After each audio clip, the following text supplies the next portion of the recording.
नमस्कार दोस्तों, quick current affairs में आप लोगों का स्वागत है। भारत और कनाडा के जो संबंध हैं ये नए आयामों पर देखने को मिल रहे हैं 2026 में।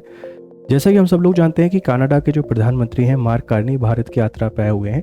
प्रधानमंत्री मोदी और मार्क कार्नी के बीच में कई सारी बातें हुई और ढेर सारे एमओयू यहाँ पर साइन हुए हैं, जिसमें न्यूक्लियर सप्लाई एक इम्पॉर्टेंट है। न्यूक्लियर एनर्जी के लिए जो यूरेनियम है उसका सप्लाई एक बहुत इंपॉर्टेंट है, क्योंकि भारत को अपनी नेट जीरो जो टारगेट है उसको अचीव करने के लिए न्यूक्लियर एनर्जी प्रोडक्शन पर फोकस कर रहा है। साथ में क्रिटिकल मिनरल्स को सप्लाई भी करेगा और अगले कुछ वर्षों में भारत का जो व्यापार है इसको $50 बिलियन तक ले जाने का टारगेट भी रखा गया है।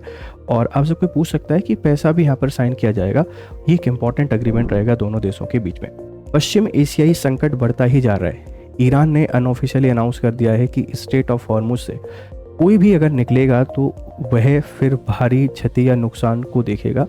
इसीलिए कोशिश करनी है कि स्ट्रेट ऑफ हॉर्मुज से नहीं गुजरें। इसका इम्पैक्ट क्या होगा, पूरी दुनिया पे जो एनर्जी सप्लाई है उसमें बहुत नेगेटिव इम्पैक्ट पड़ेगा।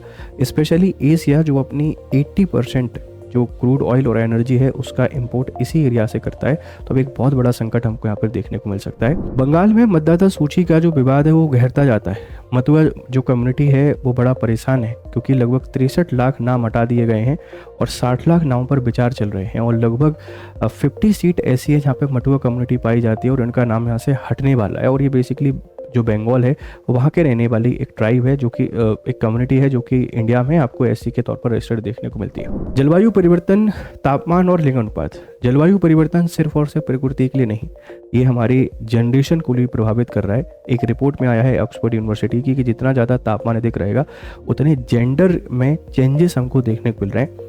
मेल के कंपैरिजन में फीमेल की जो बर्थ रेट है हमको ज़्यादा देखने को मिलेगी और इसके कारण ढेर सारे इम्बैलेंस सिचुएशन देखने को मिल रही है। अफगानिस्तान में कुपोषण और मानवीय संकट।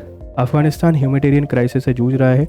वर्ल्ड इकोनॉमिक फोरम ने जब से सपोर्ट करना बंद किया है, वर्ल्ड फूड ऑर्गेनाइजेशन ने सपोर्ट करना बंद किया है, उसके बाद से यहाँ भूखमरी की समस्या है और हर कोई कुपोषण की समस्या जूझ रहा है। बड़े देशों को इस पर ध्यान देना चाहिए, नहीं तो बहुत सारे लोग भूखमरी की समस्या के कारण यहाँ पर डेथ का सामना करेंगे।